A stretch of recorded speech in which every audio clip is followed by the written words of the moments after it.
پاکستان کی ثالثی میں مذاکرات جاری، ایران کی پھر تصدیق، امریکی تجاویز پر جواب کے لیے ایران نے کام شروع کر دیا۔ محسن نقوی کی ایرانی وزیر خارجہ عباس عراقچی سے ایک اور ملاقات، اہم امور پر بات چیت ہوئی۔ ایرانی وزارت خارجہ کے ترجمان اسماعیل بقائی نے کہا کہ امریکہ کی جانب سے نئی تجاویز موصول ہوئی ہیں۔ ایرانی صدر مسعود پزشکیان نے کہا کہ ایران کو طاقت یا دباؤ کے ذریعے ہتھیار ڈالنے پر مجبور کرنے کا تصور محض ایک وہم ہے۔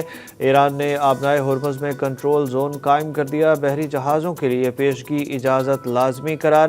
ایران جنگ بندی کی غیر یقینی کے باعث عالمی منڈی میں تیل کی قیمتیں پھر بڑھ گئیں۔ چین نے ایران امریکہ تنازع میں پاکستان کی ثالثی کوششوں کی حمایت کر دی، جبکہ امریکی صدر ڈونلڈ ٹرمپ نے کہا ہے کہ امریکہ ایران کے جواب کا چند روز تک انتظار کرے گا، اگر نتیجہ نہ نکلا تو کارروائی خارج از امکان نہیں ہے۔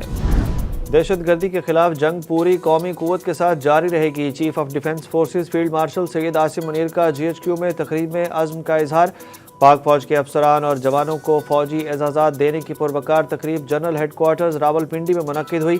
ISPR کے مطابق فیلڈ مارشل نے شہداء کے اہل خانہ، افسران، جوانوں کو عسکری اعزازات سے نوازا۔ فیلڈ مارشل سید عاصم منیر نے کہا کہ شہداء اور غازی قوم کا لازوال فخر ہیں۔ مادر وطن کا امن و امان شہداء کی عظیم قربانیوں اور غیر متزلزل عزم کی مرہون منت ہے۔ سمود فلوٹیلا کے کارکنان کے ساتھ تضحیک آمیز سلوک پر اقوام عالم کا شدید رد عمل۔ Italy, France, Canada, New Zealand اور اسپین سمیت متعدد ممالک نے ناقابل قبول قرار دے دیا۔ پاکستان نے اسرائیلی فورسز کے اقدام کو عالمی قوانین کی خلاف ورزی قرار دیا۔ میڈیا رپورٹس کے مطابق دوسری جانب گلوبل سمود فلوٹیلا کے تمام گرفتار ارکان اسرائیلی قید سے رہا کر دی گئے، جس کی تصدیق اسرائیلی حکام کی جانب سے بھی کر دی گئی۔ امدادی کارکنوں کو ترکیہ منتقل کیا جا رہا ہے۔ اسرائیلی فورسز کی حراست میں فلوٹیلا ارکان پر شدید جسمانی اور نفسیاتی تشدد کیا گیا تھا۔ سپریم جوڈیشل کونسل میں چیف جسٹس پاکستان جسٹس یحییٰ آفریدی کے خلاف 5 شکایات خارج کر دی گئیں۔ چیف جسٹس پاکستان نے شکایات کی تفصیلات بھی پبلک کر دی۔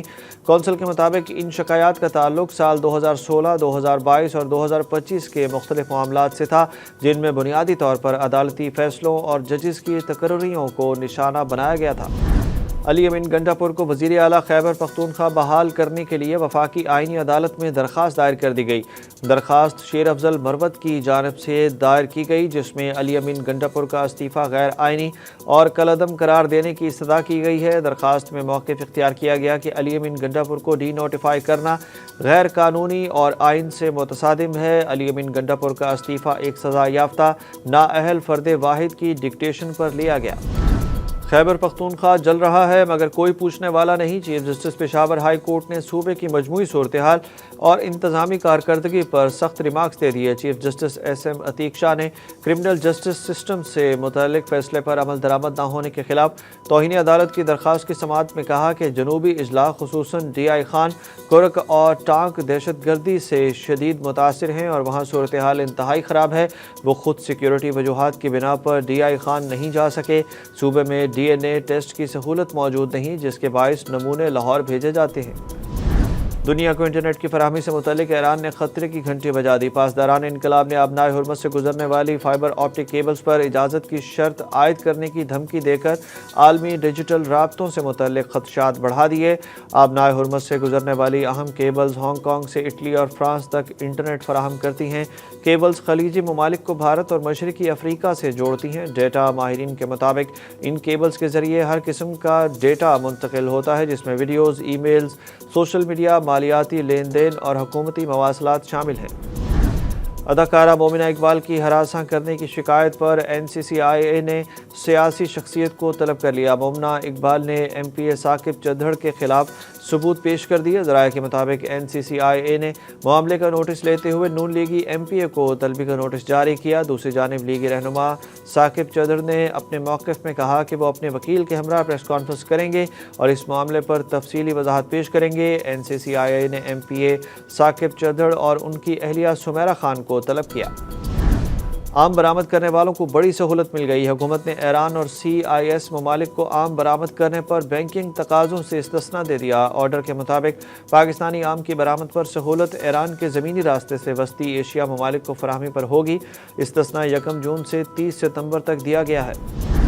عید کی چھٹیوں میں ملک بھر میں ہیٹ ویو کا خدشہ، محکمہ موسمیات نے خبردار کر دیا۔ پنجاب میں بھی شدید ہیٹ ویو کا الرٹ جاری کر دیا گیا، جس کے مطابق صوبے کے بیشتر اضلاع میں درجہ حرارت معمول سے 5 سے 7 ڈگری سینٹی گریڈ زیادہ رہنے کا امکان ہے۔ پی ڈی ایم اے کے مطابق 25 سے 31 مئی کے دوران شدید گرمی کی لہر برقرار رہے گی۔ ترجمان پی ڈی ایم اے کے مطابق بالائی پنجاب میں درجہ حرارت 42 سے 45 ڈگری جبکہ جنوبی پنجاب میں 47 سے 50 ڈگری سینٹی گریڈ تک جانے کا امکان ہے۔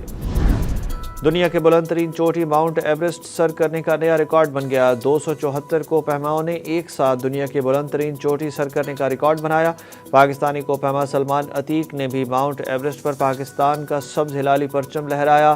چین کا راستہ بند ہونے پر تمام کوہ نیپالی روٹ سے ماؤنٹ ایورسٹ کی چوٹی پر پہنچے۔ نیپال حکومت کی جانب سے اس سال جاری کردہ 464 پرمٹس میں سلمان عتیق واحد پاکستانی تھے۔